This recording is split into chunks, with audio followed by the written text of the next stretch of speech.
nó sẽ để không hard code nhập mình login stand user select đó import config data hai tụi này là user và password nó kiểm tra cái thứ check password name checking mấy sinh cho user show password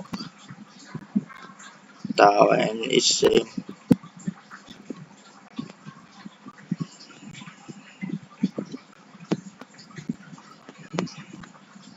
tiếp theo đến với bài 4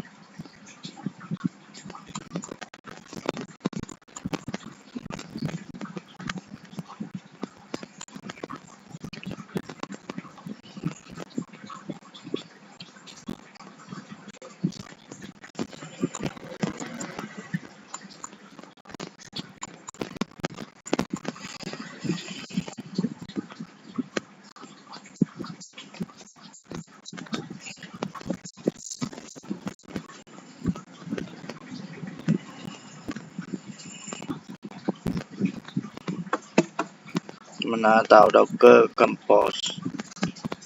GL